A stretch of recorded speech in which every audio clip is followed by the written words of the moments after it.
Well, with May the 4th just passing recently, and then, of course, the day following, the Revenge of the 5th, I've been in a very Star Wars mood. And apparently so has Disney, because on that same day, they recently announced some updates to the opening dates for Galaxy's Edge. So, Jennifer, I want to know from you, how excited are you? Are you like a hardcore Star Wars fan from way back? Are you more of a parks person? Like, where do you land on your excitement levels for this? So I'm definitely more of a parks person. I love theme parks. I love feeling immersed, like I'm in the story. But in high school, the prequels came out. I had like a costume one year where I dressed up as Padme Amidala. I That's had awesome. like a poster in my dorm room of Attack of the Clones, which I know everyone, it's like their least favorite, but I enjoyed it. I enjoyed the prequels. um, Yeah. so I loved it. I loved that, my parents were into it. I'm into it. Now my 4-year-old's starting to get into Star Wars. And it's something that kind of bridges generations. And it's just such a profound, piece of our pop culture. So I'm super excited. I got my Galaxy's Edge reservation time slot for mid-June. Yeah, because you guys are doing a whole system. Yes. So I'm really excited about the reservation system, actually. They're only allowing people into the land that have a reservation. It doesn't cost anything, but it's basically just like your 4-hour time slot that you can experience the land. And so I think this is their way of just managing crowds and making sure everyone has a really enjoyable experience getting to see everything. And I'm just super hyped. That the day that the reservations came out actually was my birthday. So Oh, that's perfect. that was kind of like my birthday present, was getting my Galaxy's Edge reservation. Yeah, honestly, I'm excited for you guys out at Disneyland because we're doing things a little bit differently out here, but I love the idea of a reservation system because that gives you, you know, there's a bit of I guess apprehension or I guess concern when it comes to like going to any theme park. There's always the idea of like the unknown, but having the confidence in knowing, I'm not sure what time of day you're going, but like, hey, I've got from noon till 4 p.m. and this is going to be my experience. That's exciting. Because that then just gets you, that allows you to just be excited about the land itself. Right. So you don't have to worry, about how early should I get there. You have your guaranteed time spot once you're in the park. So the thing with Disneyland is that you won't need a reservation after June 23rd. But from opening day till June 23rd, you will require a reservation. So the reservations that were open to the public, those have filled, but you can still get a reservation if you book a stay at a Disneyland Resort hotel during that time. You're guaranteed a time slot with every reservation for everybody in your party. So I Oh, think don't that's tell me that. that's Don't. cool. that's that's not a good thing for There's me to still hear. hope for you. Because now my wallet will just come out, and that's not a good idea. I shouldn't say that because I have a reservation. Kind of. We're doing things a little bit differently in Orlando. The way it's working is that instead of a reservation system, Disney's offering extra magic hours. So previously, I mean, always, I should say, the way that it works is that if you stay on Disney property here in Orlando, you will be given access to what's called extra magic hours, which means that depending upon the day, a certain park might be open up an hour or two earlier prior than they are to the public. And then sometimes at night, they might be open a little bit later. So what Disney's doing in this case is they're offering extra magic hours where they're going to be opening, at least in Galaxy's Edge case, they will be opening up at 6 a.m. So I will be there with coffee ready. I will have a large cup of coffee. But I'm going to be there on that first day of extra magic hours. I've got a resort stay at Disney's Caribbean Beach Resort, a favorite of mine. And I'll be there, I guess that's September 1st is that first day that they're doing that. And I'll be there. I was going to say with bells on, but I guess with lightsabers on is probably a better way to put it. The adrenaline will be flowing. You won't even need an alarm that day. I'm sure you won't even be able to sleep the night before. That's probably what's going to happen. You'll be Do you so excited. remember? Do you remember the old '90s Disney commercials? The Magic Happens commercials. I'll find it and put it in the show notes for those of you that have never heard of it. But back in the '90s, I have such fond memories of this. there's this commercial with two kids constantly like sneaking into their parents' room, and like they play it almost in a way of like, why are these kids doing this? Like, you don't know it's a Disney commercial right out of the gate, and then you discover, oh, they're going to Disney World, and they say, kids, you're supposed to be asleep, and the little kid just kind of like laughs and just says, we're too excited to sleep. And exactly, that will be me. I will be a 5'10" 6-year-old at that point. And you can take the Skyliner back to your room, hopefully, and take a nap later on in the day. Caitlin's already told me she's excited for Galaxy's Edge, and she's very excited for me to go, but she has said that she's probably just going to be riding the Skyliner on round trips, just not getting off. That is her Galaxy's Edge. But yeah, so I now have a reservation for, like, what is that? The 31st is when we check in, and then we'll be checking out a couple of days later. So I've got my quote unquote reservation. You've got yours. Is there anything that you're particularly looking forward to? Like, is it the attraction? Is it the food, the merchandise? What are you looking for?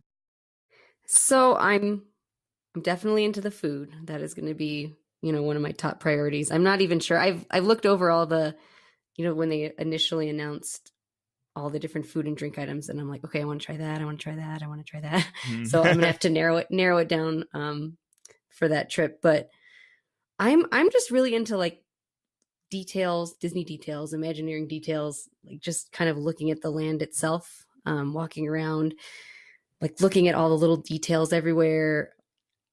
I like weird things like, the bathroom signage and like popcorn carts and things like that. So, I mean, I could just picture myself, of course I want to, ride Smuggler's Run and experience that. But I think I just want to really like soak in all the atmosphere and everything that they've placed there for us to discover.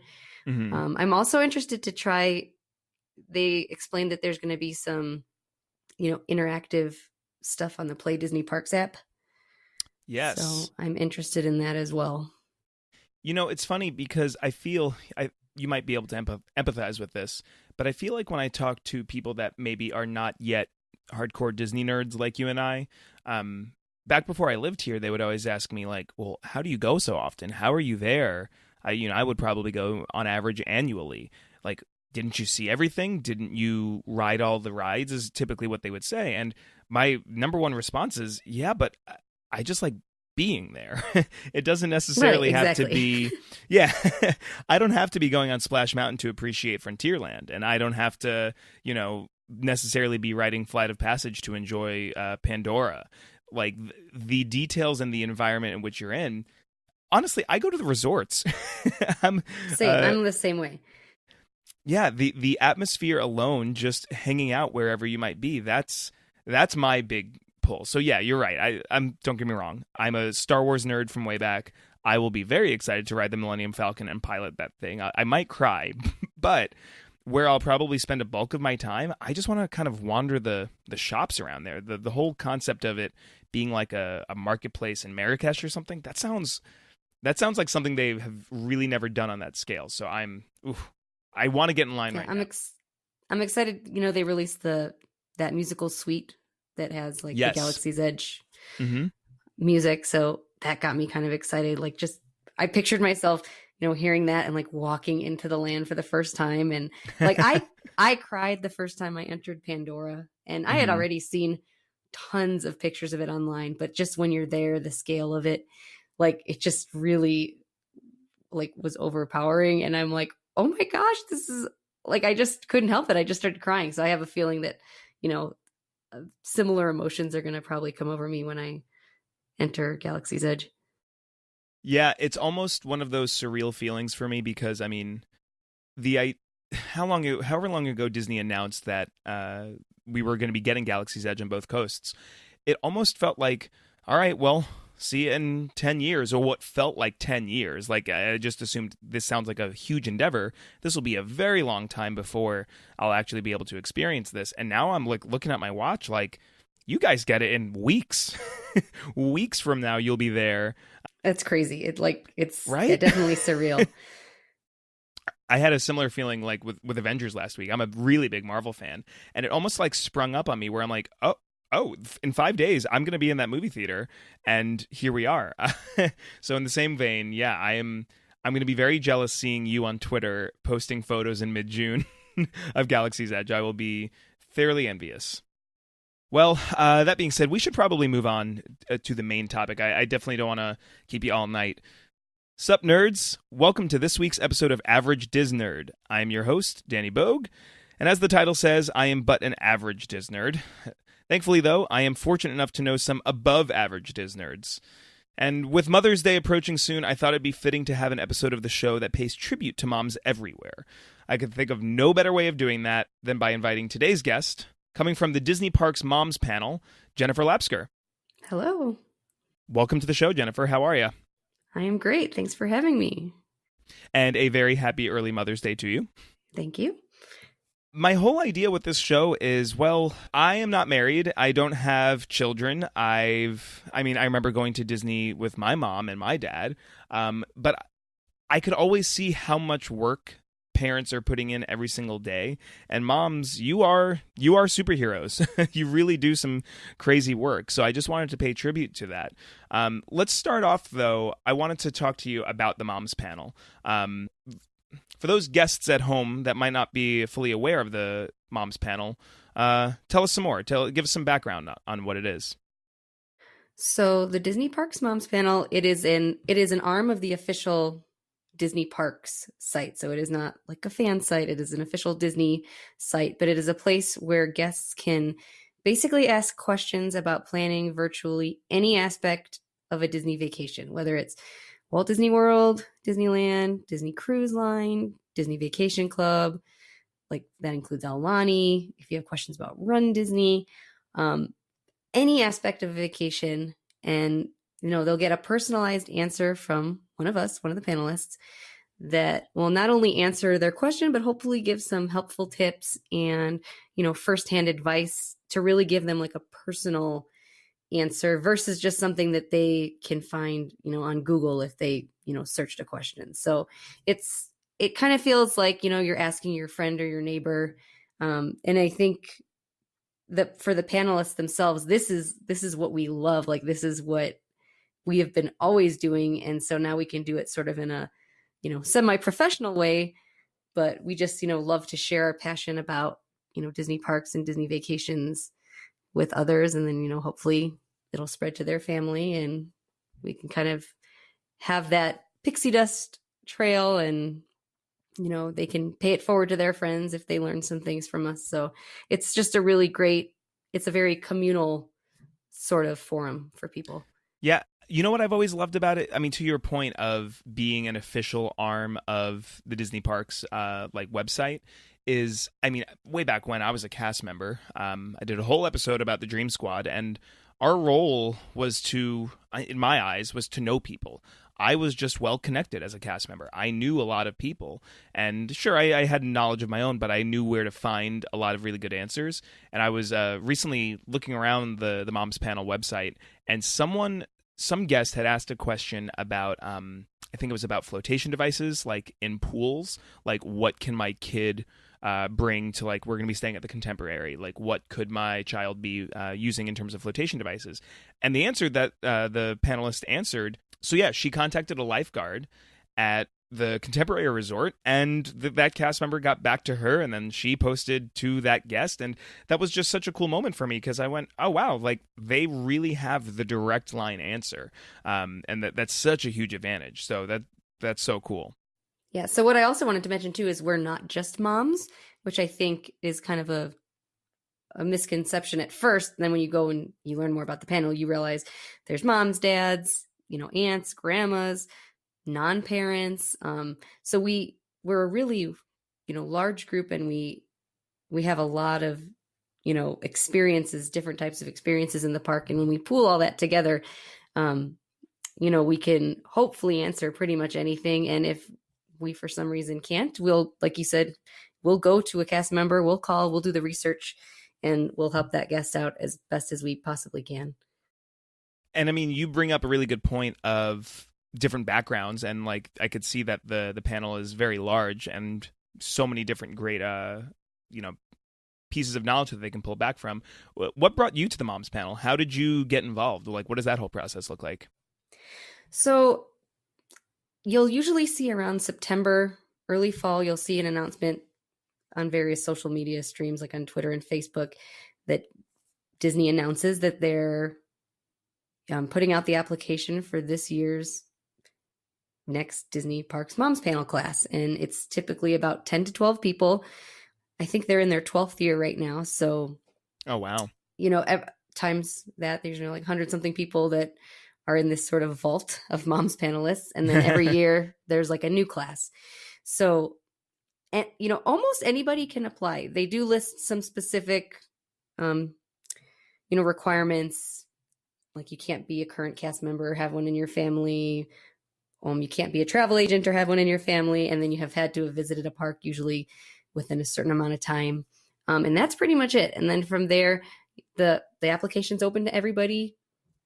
You can apply, and it's kind of like a pretty simple get to know your vacation background, maybe answer a sample moms panel question, and hear back if you make it kind of to the next round, which I'll talk about in a minute here. But when I first saw that advertisement, I had just become a mom. So I think maybe it jumped out at me because I was like, I'm a mom now. Like, this is something that I could do.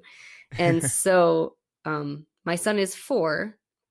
This is my second year active on the panel. So I actually applied 3 years in a row since like right when I became a mom. Oh, okay. And I made it. So I made it my 3rd year applying. But there are people that have applied since the panel began.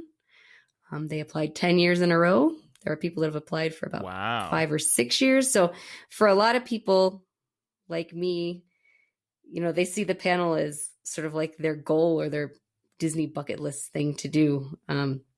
They always advertise when they put out the application, are you passionate about Disney parks? And are you that person your friends and family go to when they're planning a vacation? And like many of us, we're like, yes, that is me. That is totally me. And I had recently just put together kind of a personalized plan for one of my best friends who was vacationing to Walt Disney World for the first time. And it's like, and it's just like, you love that feeling when you're passionate about the parks and Disney vacations. Like, it's exciting when someone asks you a question because you're just like, here, let me tell you a million things about, your vacation. And so it was, when I saw it, I was like, yeah, this is something I definitely always want to do. So my first year I applied, didn't make it past the first round. My second year I applied, I got an email after that first round of applications. Then I made it to the second round, which typically is some more written questions, like sample moms panel questions, some more get to know you kind of stuff. And then you had to do like a 1-minute video answering a question on camera. Oh. Which for me was kind of like fun, but also kind of scary. I'm like, I've never done anything like this before. Yeah. But it like once I started doing it, I was like, this is really fun. And I kind of had fun with it. Tried to be a little bit creative, and it turned out, I guess they liked me. So I made it to the third round.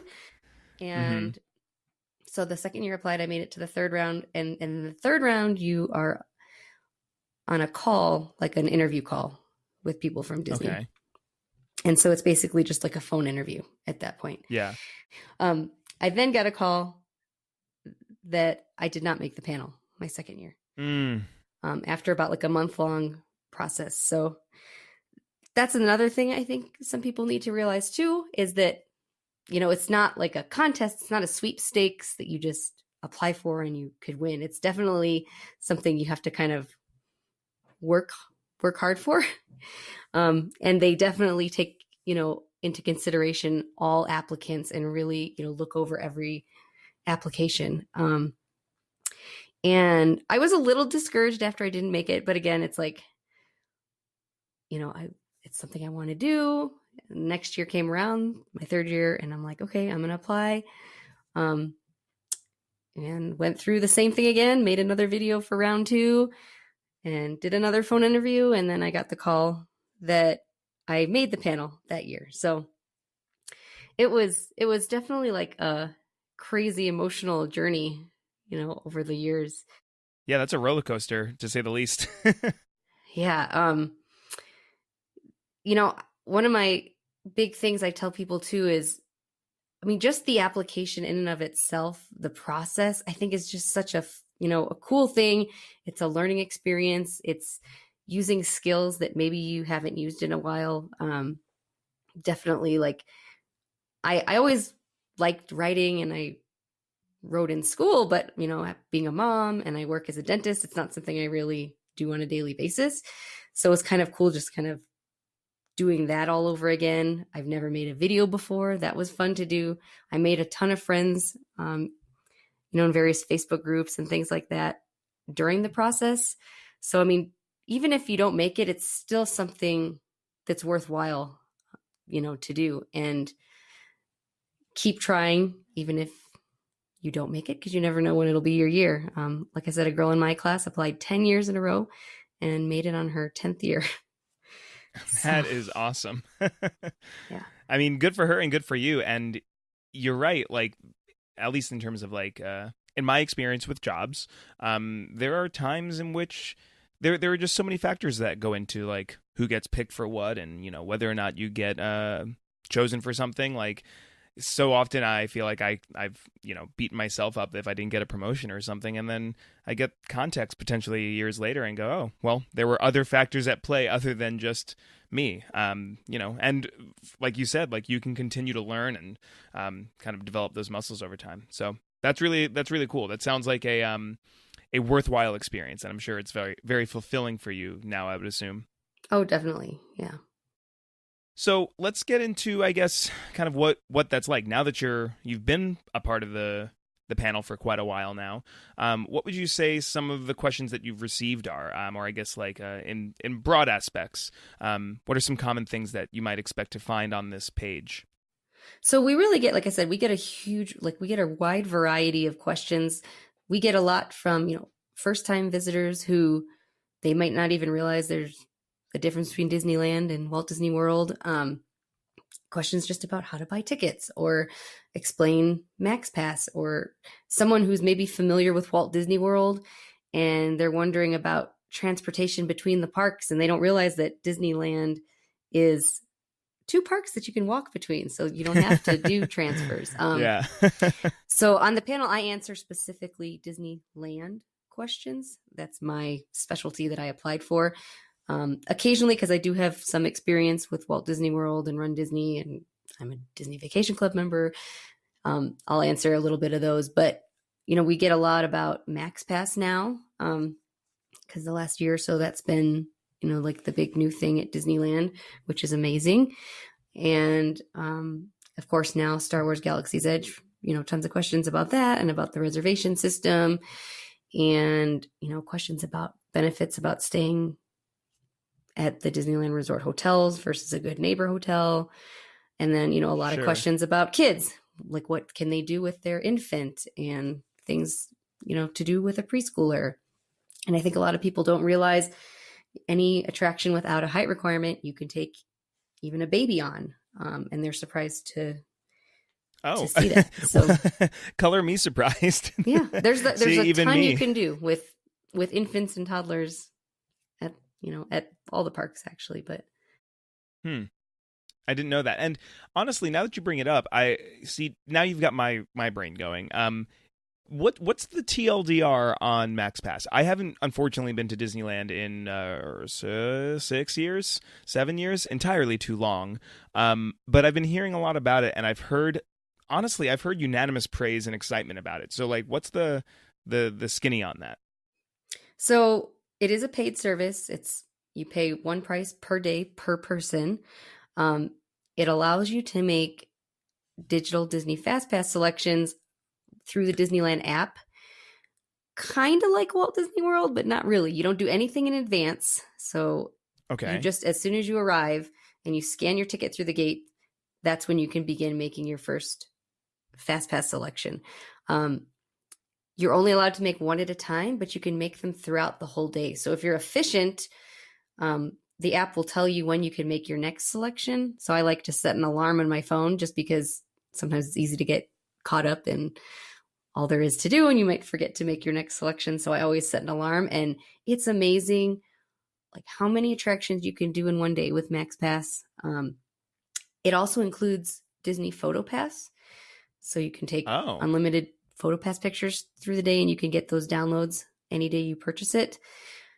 And it's not just about attractions, like I said, because like me and you, we like to experience more of the park, just yep. environment. But now, because you're spending less time in lines, you can experience more of those things. You can see more entertainment, and you can watch more of like the musical acts around the parks.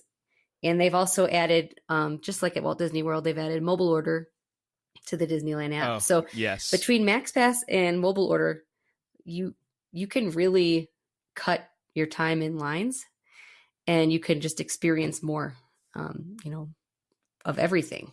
So I always recommend Max Pass if you're going to do like a shorter trip, because it'll truly maximize what you can do in those days. Sometimes Yeah. if I do a longer trip, we may do Max Pass like 2 out of the 4 days.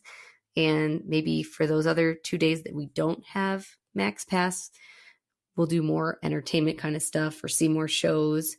You can still always get complimentary fast passes there, though, through the little kiosks like you've been Oh, able to okay. do. So that's remained. That's still there. So even if you don't get Max Pass, you can still make fast passes. It's just that once you see how easy it is to make them from your phone instead of like walking all the way to the other end of the Yeah. park to get your little fast pass return time, it's definitely worth it, especially if you don't visit often.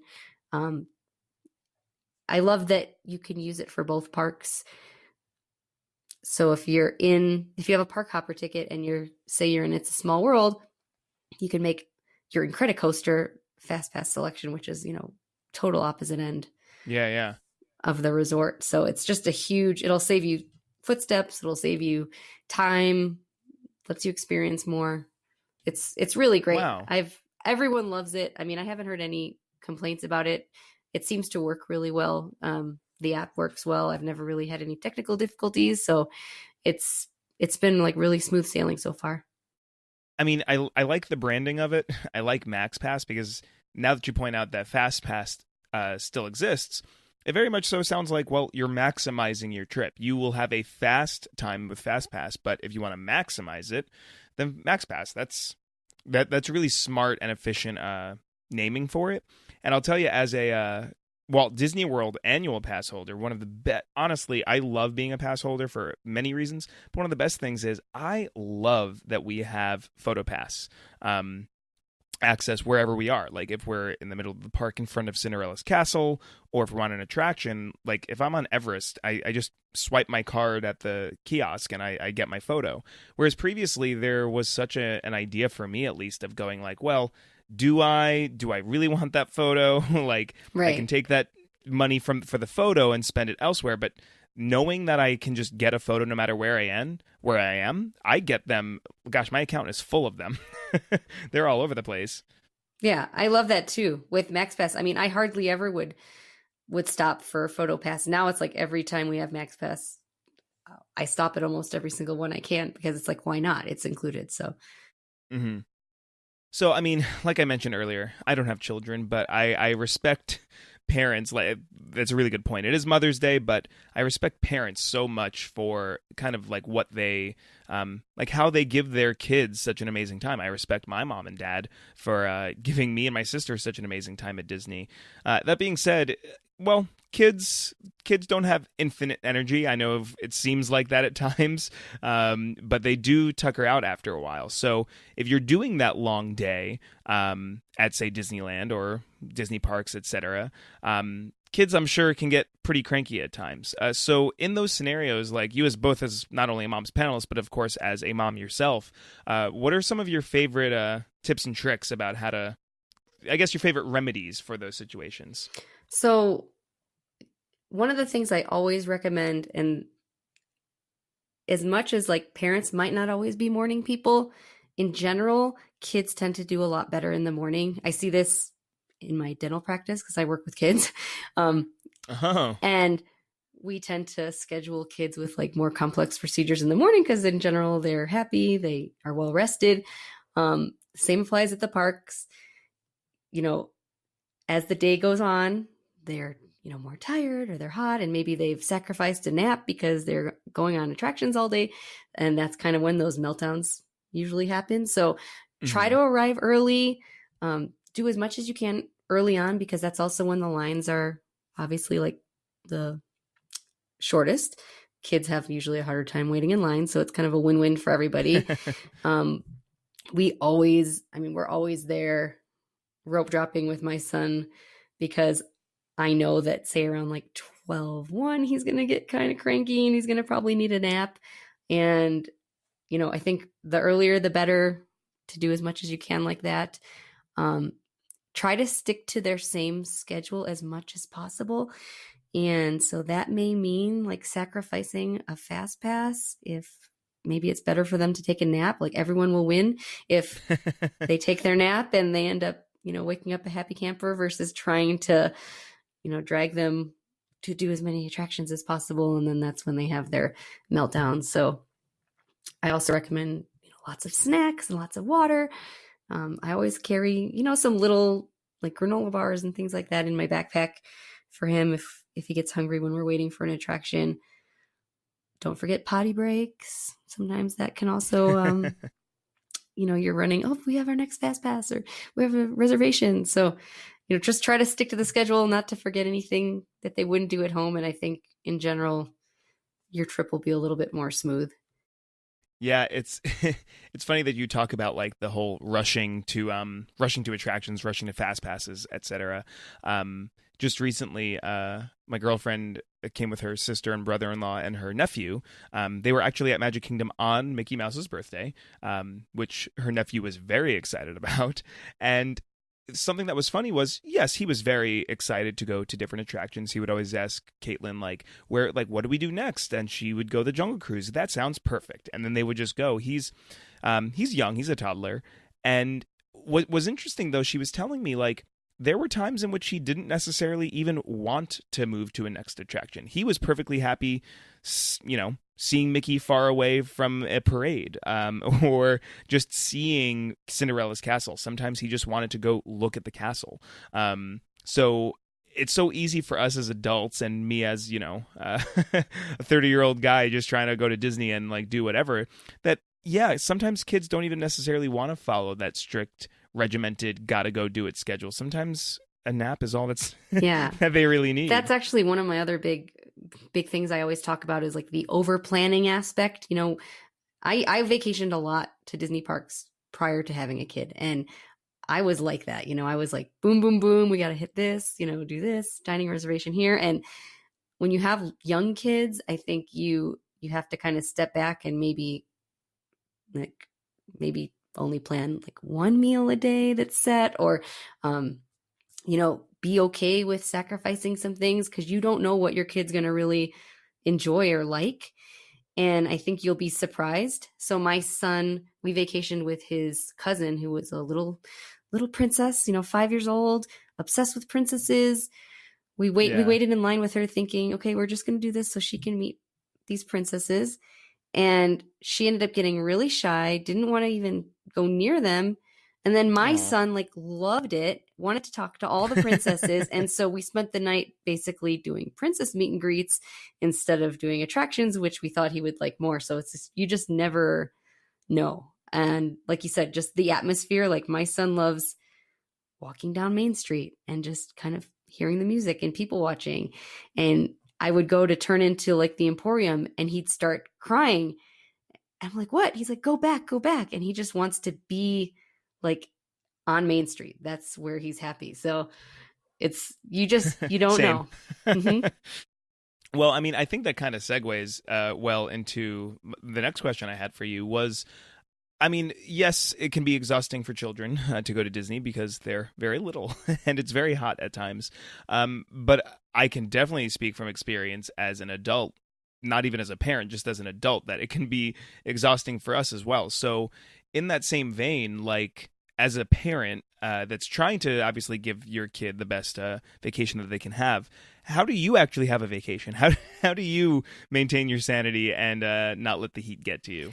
So, all kids are different. For my son, we definitely kind of trained him to nap in his stroller and be comfortable in his stroller. So, like during his naps, that's when we were able to ride attractions, and we'll use the rider switch system so we could take turns while he's sleeping. That's when we would maybe go get a cocktail somewhere while he's taking a nap in his stroller.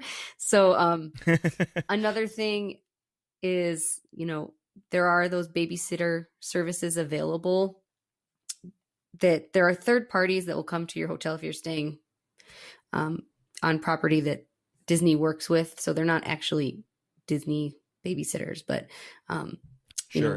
they're third parties that have an arrangement, and that's something to utilize as well. We did that at Animal Kingdom Lodge and went to Victoria and Albert's for a okay. very extensive 5-hour meal, and utilized the babysitter and came back, and he was asleep when we came back, and it was great. And it might be a little pricier than you're used to, the babysitter at home, but if you want to do something a little extra special or do a spa service, do a nice dinner, I think it's definitely worth it on vacation. If you're doing Disney cruise, a lot of that is included, which is really awesome too. So I think that, not parks related, but if you really want that kind of experience where you feel like you're getting a vacation and your kids are still having fun, Disney Cruise Line's such a great option for that with the kids clubs that are available. Yeah, I've been on 2 Disney cruises, and I hopefully will go on many more. But it's so funny because I went on those cruises not with family. I went with friends of mine who were all at the time in our mid-20s, late 20s. And we were just going as a group of friends, and we were told about the open house that was available for the kids areas. And this was 2013. So the Avengers had just, about a year ago come out. And we were on the reimagined, I want to say, Wonder. And they had just added this whole Avengers area where kids could train with Iron Man and Thor to become an Avenger. And we were like, that sounds awesome. We are children at heart. We have to go. So we went just during the open house when parents can, take their kids. Which, by the way, parents can take their kids into this area during, I think it's the first day before you actually leave port, where you can just kind of get your kid acclimated and have them more comfortable with the area. We didn't want to leave. We were kicked out because we were way too old. But man, those areas are so cool. I only saw that one area, but if I was a kid, I don't think I'd ever leave that area. Yeah, I mean, it's amazing. The adults only experiences are so great on the cruise too, and you don't have to feel guilty. You don't have to feel like your kid is in the room and you're having all this fun. They're having so much fun, they're not going to want to leave. And you can have a really nice dinner, or you can, do the spa services there, or go to the adults only beach when you're on Castaway Cay. So yeah, that if you want a vacation of just relaxation and, still family time, I think that's such a great mix. Yeah, I think it says a lot to consider that I was on a 5-day cruise and I feel like I didn't see many kids. I was on a 5-day Disney cruise, and I think common knowledge would tell you that you're going to be surrounded by kids all the time, and Mickey Mouse will be everywhere. I mean, don't get me wrong, we definitely hung out with Mickey Mouse, but man, I feel like I did not see a terrible amount of kids there. I mean, we had done 2 cruises at that point. So yeah, the cruise line's amazing. And going back to the parks thing, when you talk about staying on property and getting that third-party babysitting service, I remember as a kid, there were a few times when my parents would travel down here with us, and my grandma would come, or my nanny, as we call her. Nanny would come with us, and we had that luxury of my mom and dad going to Pleasure Island. May it rest in peace. They would go to Pleasure Island, and me and my sister would stay home with Nanny and, get pizza or whatever. But I guess not everyone has that option available to them. So that's really cool that there is an ability for someone to, for mom and dad or whoever to go enjoy themselves, just have a night out. Yeah, definitely. So in general, I mean, I know we've talked some specifics about planning for either parents or for kids. But if someone's, say, potentially new to the whole, let's say Disneyland. Most of my show, I feel, just being an Orlando local, is focusing on, well, Walt Disney World. If I've never been to Disneyland before and I was a little more familiar with Walt Disney World, what general pro tips might you have for someone that might be visiting the resort for the first time?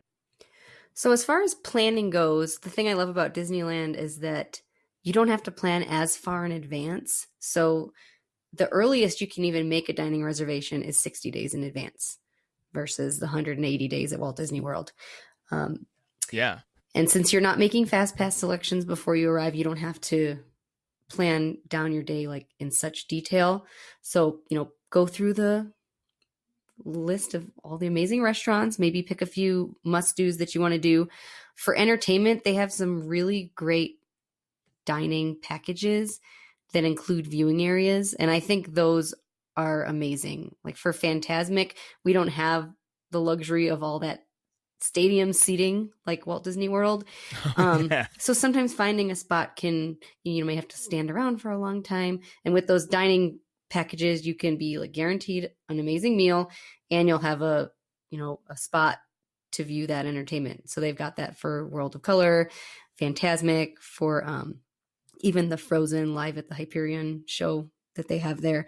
So I say, book one or two of those for some of those experiences. Definitely add Max Pass to your ticket just to maximize your time in the parks. I think seasoned Walt Disney World visitors really, really appreciate Max Pass even more, just because it is so different from Walt Disney World, and it lets you be a little bit more spontaneous throughout the day, because you're planning as you go. And there's always popular attractions that may, run out of fast passes earlier in the day, but you'll kind of get an idea of what those are. You can still plan your priorities, early on in the morning, your must-do attractions, and still get to do everything you want. Everything's walkable, so you don't have to really worry about transportation of any kind. You don't need a car. You don't have to worry about, buses.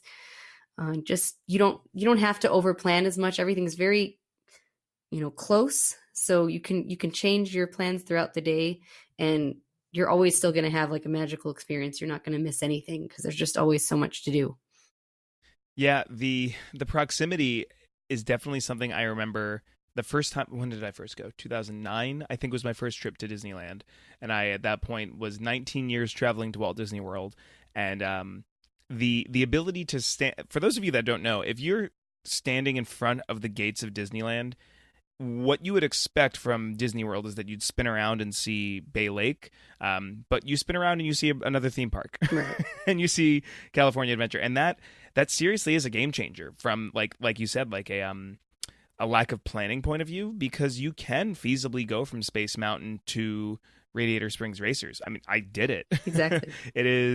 It's not that much. It's about as much of a walk almost as like from Tomorrowland to Adventureland in Walt Disney World. It's kind of bananas when you really think about it. Yeah, it's amazing. I still, when I look at my, my Apple Watch and see how many steps or how many miles I've traveled, I still walk a decent amount of miles when I'm there, but it's not at all like, when you're in Epcot and you're in Future World trying to get to, World Showcase, and, it's like this long walk. Everything is really compact. And so and even downtown Disney District is so close. So it's like so easy to just hop over there. There's some really great new restaurants that have opened there recently, and it's just so compact. I love it. Like it's really easy. I always recommend too, if you have a real little one, it may be a better first park to do with a little one, just because it is so compact. If people are asking like between the two, Sure. We've done both. We did both with my son. Like we've done both every year since he was born, basically. But it may be a little easier. You're not dealing with a lot of transfers, things like that, and you can really quickly get back to your room, for a nap or a change of clothes or something.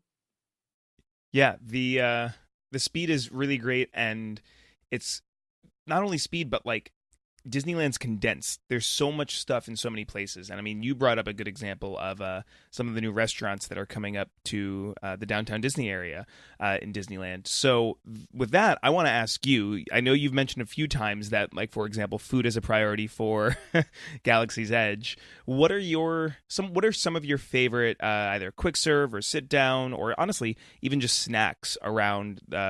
I guess Disneyland, but I'll allow Walt Disney World in too. So, Where do we begin? yeah. So for Disneyland, kind of my two, like, just at the top of all my snacking and eating would be the fried chicken at Plaza Inn. And then right Yes. across Main Street, the Jolly Holiday Combo, which is the grilled cheese and tomato soup. Both very simple items, but they're just perfect. And those are definitely like my go-tos all year round. Now, the thing about Disneyland that is awesome, but also kind of sad, is that they have these amazing seasonal items that they are constantly coming up with. So, like during the fall, they have like amazing, maple and pumpkin flavored things. And then, but then Christmas comes around and it's all gingerbread. And like right now, they're doing all these really cool Mickey inspired treats for the Get Your Ears On celebration. Oh, yes. And those are going to be ending in June. So it's like I'm always like wanting to go, and I always have a list of food that I need to eat on my next trip because there's just so much. I recently had a lobster pot pie soup that is part of that's a lot of words. Yeah, and it was amazing, and that's for the Get Your Ears On celebration, so it won't be there for very long. But yeah, they're always like dragging me back with this amazing food. And for something a little bit more formal, I would recommend Napa Rose. That's like my go-to for table service, and that's inside the Grand Californian Hotel, so you don't actually need to have a park ticket to go there. There have been times I've been in the area for work or for like a wedding or something where we weren't able to go to the parks, but still made it in there and still made it to the downtown Disney district. So it's fun just to go hang out. And like you said about soaking in the atmosphere of the resorts, like hanging out in the lobby of the Grand Californian, it's beautiful and grand. So, that's always fun too. Oh yeah. That's like the closest analog for me as a WDW guy is me and Caitlin hang out at Disney Springs a lot. Disney Springs is a frequent go-to. So, I mean, obviously it used to be downtown Disney here as well. But I agree. Just the act of going and appreciating wherever you might be, of course, with very delicious food in hand as well. Question for you. So one of my favorite go-to snacks is just a plain old, well, I shouldn't say plain, just an original, let's say, an original Mickey Mouse waffle with just powdered sugar. I don't want syrup. I don't want Nutella or fruit. Just powdered sugar. Is that a thing that you can get at Disneyland? Memory doesn't serve me well. You can get Mickey waffles. Trying to think, there's a few quick service locations actually not in the parks, but at the hotels where you can get it. So Whitewater Snacks is in the Grand Californian. I know you can get them there. You can get them at Tangaroa Terrace over at the Disneyland Hotel. You can get quick service Mickey waffles. So yeah, definitely. Great. I see, because I can't do, I don't necessarily always sign up for waffles in the morning, but if I can just get them, I don't know, maybe for dessert or like a quick lunch snack, then yes, I'm totally into that. Before I let you go, I want to ask you a couple of quick, I guess, more nerdy questions, just as us parks people are. I'm curious, from the past, I don't know, how long has Disneyland been around? 60 some odd years at this point. For all of the attractions that we've seen Disneyland have and that have come and go, what attraction that no longer exists that we might take away from Yesterland did you not potentially get access to and wanted to experience, or maybe you do experience, or you did experience it and remember it fondly and you wish you could go back and relive it? What attraction that no longer exists would you love to go revisit again? So I never got to actually experience it, but just the Disneyland People Mover. I would love to ride. Yes. And it's such a tease because the track is right there and you can see it, but Yep, no people mover. I didn't actually start vacationing to Disneyland until 1999. So I think it was Rocket Rods then Yes. for my trip. And so I've been vacationing to Walt Disney World since '89, but yeah, Disneyland, I missed out on some of those early attractions. So I would have loved that. I love that Mary Blair like mural that used to be in Tomorrowland, and like from videos I've seen, you would ride right past it. And I think that would be really fun. I agree. I mean, obviously, I told you I had never been to Disneyland until 2009. So that's definitely nothing I ever got to experience. But you're right. Like you see that track and you're like, oh, but please, please, just put a single car on it, and I promise you, I would love it. I would pay money for it. I mean, the people over at Walt Disney World, it's got to be like top 3 attractions for me. So, yeah, I don't know. That would be my dream. Yeah, and for a while I thought that I was like, I guess before the internet existed and before Twitter existed, I thought I was a weirdo. I was like, what? Yeah, I'm the crazy one that loves to just ride the people mover over Yep. and over and over again. But then meanwhile, I'm not sure if you saw, like, I don't know, this past spring break, it looked like there was like a 45-minute wait to get on the TTA, and I went, okay. I know. That was same thing. Like in our family, that was like we thought it was like the secret thing. Like, oh, we love the people mover, and then it turns out like, yeah, everyone loves it. It's awesome. And now they're making all the shirts and everything for it and merchandise. So I mean, I hope nothing happens to the precious Walt Disney World version. So Yeah, I do not want to speak it into existence, so we will move on before I have my podcast influence this in any way. On the flip side of that coin, so we talked about Yesterland attractions. What attractions that have... I mean, Disney's got a lot on the pipeline between all the developments, obviously, with Star Wars Galaxy's Edge. Disneyland has a huge Marvel area opening up in the next coming years. Walt Disney World has tons of things being built. I don't even know where to begin with it. And, of course, worldwide as well. So out of all of the attractions that have been announced... what would you say is the most anticipated for you that you just can't wait to get on? I think just because I'm so intrigued, I'm really looking forward to Rise of the Resistance and Galaxy's Edge, because I really don't know what to expect. It just seems like it's going to be something so different, something unlike anything we've experienced.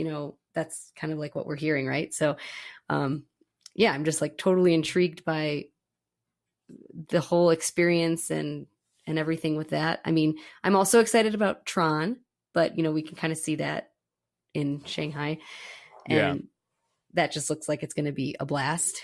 But yeah, those two, I'm just super intrigued. I try not to. I know there's a lot of talk about things. I try to wait until I experience it myself before I, look too much into it, so I can be surprised. Mm-hmm.